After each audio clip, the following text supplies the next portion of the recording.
Imagine stepping into a bustling medieval city. The streets are narrow, the houses are crowded, and there's no running water or sewer system. Suddenly, from an upstairs window, someone empties a chamber pot onto the street below, and you're unlucky enough to be walking right under it. The stench is overwhelming, a mix of human waste, rotting food, and animals. This wasn't unusual. In fact, for most of human history, what we consider basic hygiene today, things like brushing our teeth, washing our hands, or taking a bath, was seen as unnecessary, dangerous, or even downright weird.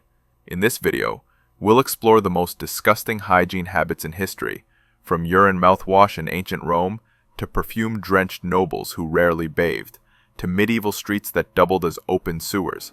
Get ready, because some of this will make you grateful for modern plumbing and soap. Ancient hygiene, not as clean as you think.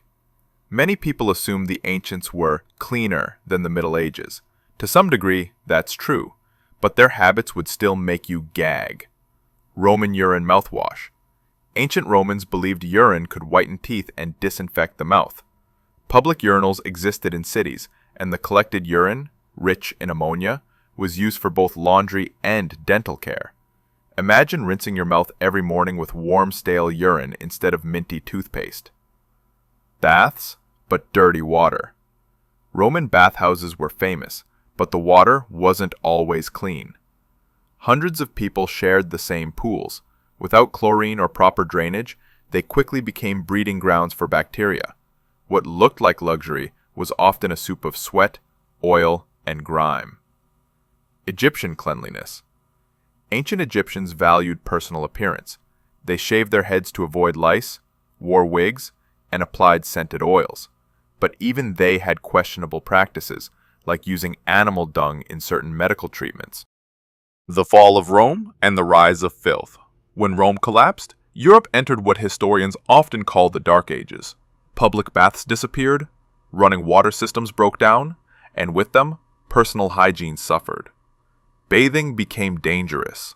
By the Middle Ages, many Europeans believed that bathing opened the pores to disease. Doctors actually advised against washing too often. Some kings and queens famously bathed only a handful of times in their lives. Perfume over soap. The wealthy disguised their smell with perfumes, powders, and layers of clothing. The poor simply lived with it. Smell was so normalized that people barely noticed. Tooth care forgotten. Medieval Europeans rarely brushed their teeth. When they did, it was with a rag and ashes or crushed herbs. Cavities and rotting teeth were common. Bad breath wasn't a problem. It was expected. The streets were sewers. Nowhere were hygiene habits more shocking than in medieval cities. Chamber pots. Indoor toilets didn't exist for ordinary people. Instead, families kept chamber pots under their beds. Every morning, the contents were tossed out the window. Streets in London, Paris, and countless other cities literally flowed with waste. The phrase, "Gardez-vous" in Scotland, meaning, "watch out for the water," was shouted before dumping a pot on pedestrians. Animals in the city. Pigs, dogs, and horses shared the same streets. Their waste mixed with human waste. Disease was rampant. The smell was unbearable. Water was unsafe. Since rivers doubled as sewers, drinking water was often contaminated. People drank beer or weak ale instead, even children, because it was safer than water. Barbers, blood, and dirty medicine. Hygiene wasn't just about bathing. It extended into medicine. Barber surgeons didn't just cut hair. They also pulled teeth, lanced boils, and performed minor surgeries. Tools were rarely cleaned between patients, spreading infections. Bloodletting. Doctors believed illness came from an imbalance of humors. Their solution? Bloodletting. Leeches or blades were used to drain blood, often with filthy instruments. Instead of curing disease, it weakened patients further. No hand washing. Germ theory wasn't discovered until the 19th century. For most of history, doctors went from autopsies to delivering babies without washing their hands. Childbirth mortality rates were devastatingly high. Deadly beauty and strange habits. Even efforts to appear clean could be dangerous. Lead-based makeup. European nobles used white lead powder to lighten their skin. It looked fashionable, but it poisoned the skin, caused hair loss, and sometimes killed users. Wigs and lice. Nobility often shaved their heads to avoid lice, then wore wigs, which were just as infested. They powdered wigs heavily, but underneath, they crawled with vermin. Herbal deodorant. Instead of soap, some people wore bags of herbs or flowers under their clothes to mask body odor. These scent bags only slightly dulled the smell. Ancient tooth powder. Before modern toothpaste, people used powders made from crushed bones, oyster shells, or ashes. These scratched teeth more than cleaned them. Everyday disgust. For ordinary people, filth was unavoidable. Sharing bath water. In households that did bathe, everyone shared the same tub of water. The father went first, then the mother, then the children, in descending age. By the time the baby was washed, the water was black with dirt. The phrase, "Don't throw the baby out with the bathwater," comes from this. Food and hygiene. People ate with dirty hands. Forks were a late invention. Most used fingers or shared knives. Food spoiled easily, and stomach illness was common. Public toilets.